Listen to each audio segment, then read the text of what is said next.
உடனே அற்புதம் நடக்கிறது வேணான்னு நான் சொல்லல. உடனே நடக்கலன்னா நீங்க சோர்ந்துட வேணான்னு நான் சொல்றேன். ஒருவேளை ஃபர்ஸ்ட் ஸ்டைல்ல நடக்கலன்னா செகண்ட் ஸ்டைல்ல இப்ப நடந்துகிட்டு இருக்கு.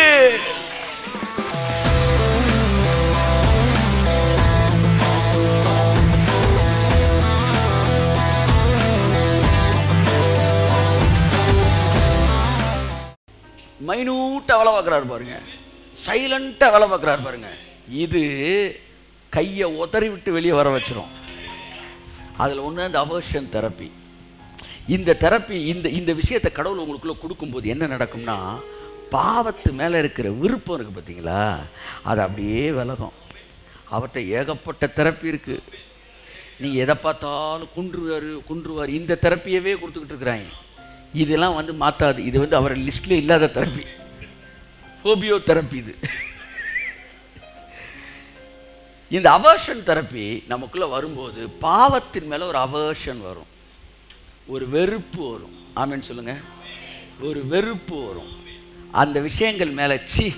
எதுக்கு ஒரு காலத்தில் எனக்கு பொய் சொல்கிறது மேலே ஒரு திடீர்னு ஒரு வெறுப்பு வந்துச்சு சார். அது ஏன்னு தெரில. என்ன டெலிவரன்ஸ் பல இடத்துல அந்த டெலிவரன்ஸை நான் பேசுகிறேன்.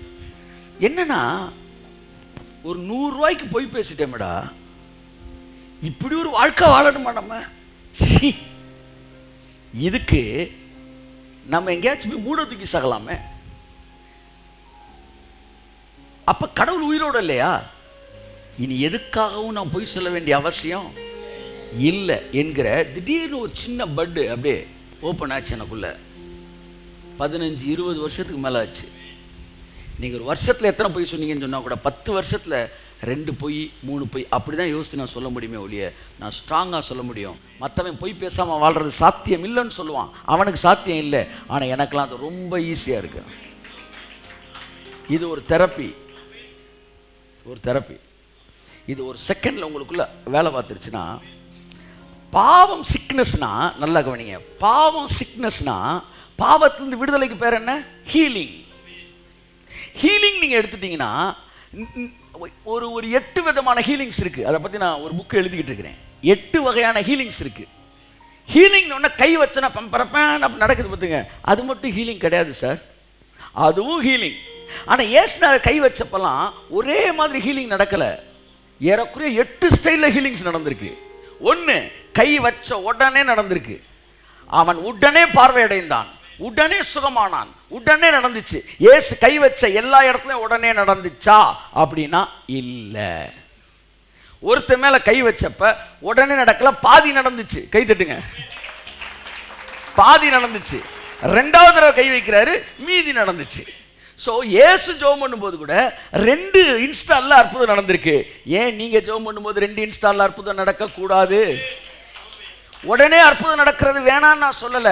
உடனே நடக்கலன்னா நீங்க சோர்ந்துட வேணான்னு நான் சொல்றேன். ஒருவேளை ஃபர்ஸ்ட் ஸ்டைல்ல நடக்கலன்னா செகண்ட் ஸ்டைல்ல இப்ப நடந்துகிட்டு இருக்கு. சார் காது கொஞ்சம் கேட்குது சார், சோர்ந்துடக்கூடாது. ஏசுனாருக்குலாம் உடனே கேட்டுச்சு. இல்லை இல்லை பரவாயில்ல, 2வது வை, செகண்ட் டச்சு. அந்த செகண்ட் டச் அன்னைக்கு நடக்கலாம், 1 வாரம் கழிச்சு கூட நடக்கலாம், மீதி சுகமாயிரும். இன்னொரு ஸ்டைல் இருக்கு. இவர் ஜெபிச்சவனும் ஒண்ணுமே நடக்கல. கை தட்டுங்க. யாரு சொல்லுங்க?